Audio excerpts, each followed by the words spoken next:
గన్నవరం జిల్లా పరిషత్ బాలుర ఉన్నత పాఠశాలలో ఓటు హక్కును వినియోగించుకున్నారు. ప్రభుత్వ విప్ గన్నవరం ఎమ్మెల్యే యార్లగడ్డ వెంకట్రావు సతీమణి జ్ఞానేశ్వరితో కలిసి ఓటు హక్కును వినియోగించుకున్నారు. పట్టభద్రులు ప్రతి ఒక్కరూ తమ ఓటు హక్కును వినియోగించుకోవాలని ఆయన సూచించారు.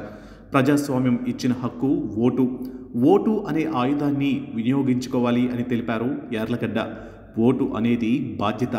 సాయంత్రం 4 గంటల వరకు జరిగే పోలింగ్లో ఓటు అర్హత ఉన్న ప్రతి ఒక్కరూ పాల్గొనాలి అని అన్నారు.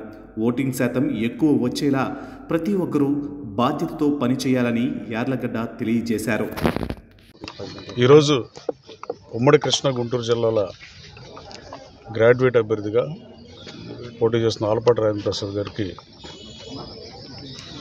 పోటీ చేస్తున్న ఎన్నికల్లో భాగంగా ఓటేస్తాకి హై స్కూల్కి రావడం జరిగింది. ఓటింగ్ సరళి బాగానే ఉంది. దాదాపు ఒక 20% కొన్ని బూతుల్లో అయింది, 13% కొన్ని బూతుల్లో అయిన పరిస్థితి.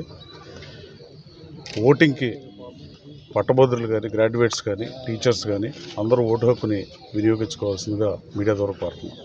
సమాజంలో బాధ్యతాయుత స్థానంలో ఉన్న టీచర్స్ కానీ, అలాగే చదువుకున్న పట్టభద్రులు కానీ మీరు ఇవాళ ఓటింగ్ కనీసం 95% జరిగితేనే అది సమాజ హితంగా భావించాల్సిన పరిస్థితి.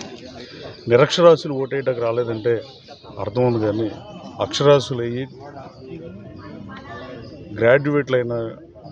గ్రాడ్యుయేట్స్ కానీ, టీచర్స్ కానీ వీళ్ళు ఓటింగ్కి రావాల్సిందిగా మీ ద్వారా అప్పీల్ చేస్తున్నా. అప్పుడే ప్రజాస్వామ్యం 10 కాలాల పాటు పరిడి వెళ్ళాలంటే చదువుకున్న వాళ్ళు బాధ్యతగా ఉండాల్సిన అవసరం ఉంది. ఈరోజు అందరినీ ఓటేయాల్సిందిగా నా గన్నవరం నియోజకవర్గంలో ఉన్న 14,300 మంది గ్రాడ్యుయేట్స్ని, టీచర్స్ని 4 గంటల్లో ఓటేయాల్సిందిగా మీ మీడియా ద్వారా కోరుతున్నాం. Thank you. మా ఛానల్ను లైక్ చేయండి, సబ్స్క్రైబ్ చేయండి.